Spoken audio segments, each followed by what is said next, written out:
ආයුබෝවන්. ඔයාලා කවදා හරි අත්දැකලා තියෙනවද?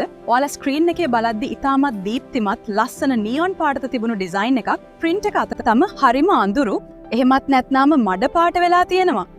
බොහෝ වෙලාවට ක්ලයන්ට්ස්ලා අහන ප්‍රශ්නයක් තමයි ඇයි මගේ ෆෝන් එකේ පේන පාට print එකේ නැත්තේ කියලා. ඇත්තටම මෙතනදී කිසිම කෙනෙක් අතින් වැරද්දක් වෙලා නැහැ.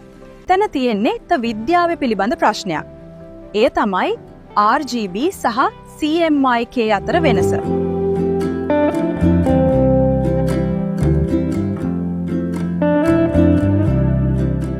මුලින්ම බලමු RGB කියන්නේ මොකක්ද කියලා.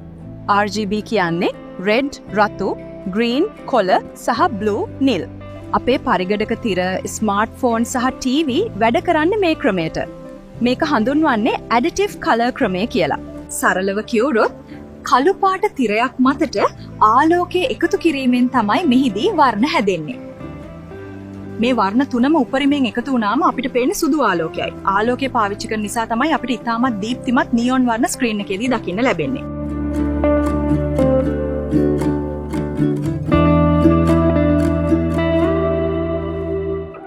දැන් අපි බලමු print වෙන්නේ කොහොමද කියලා.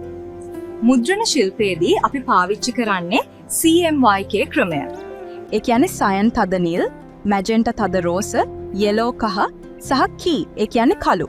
මේක subtractive color ක්‍රමයක්.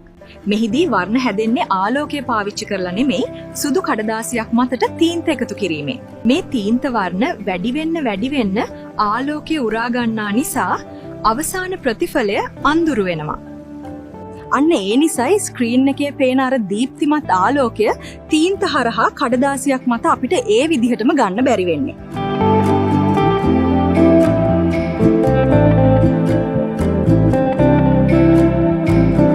එහෙනම් කොහොමද අපි මේක පාලනය කරන්නේ?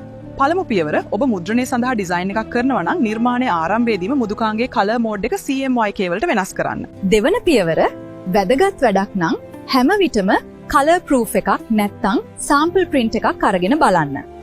තෙවන පියවර ක්ලයන්ට්ව කලින්ම දැනුවත් කරන්න. ඩිජිටල් තිරයක පේන විදිහටම 100% print එකේදී දීප්තිමත් වෙන්නේ නැති බව. මතක තබා ගන්න හොඳ නිර්මාණකරුවෙක් කියන්නේ ලස්සනට ඩිසයින් කරන කෙනා විතරක් නෙමෙයි. අවසාන මුද්‍රිත ප්‍රතිමලය ගැන නිවැරදි තාක්ෂණික අවබෝධයක් තියෙන කෙනාටයි. එහෙනම් මීළඟ වීඩියෝ එකෙන් හමු වෙමු. ඔයාට යම් ප්‍රශ්නයක් හෝ කමෙන්ට් එකක් තියෙනවා නම් කමෙන්ට් කරන්න. ඒ වගේම ලයික් කරලා යාළුවන්ටත් බලන්න, ෂෙයා කරන්න.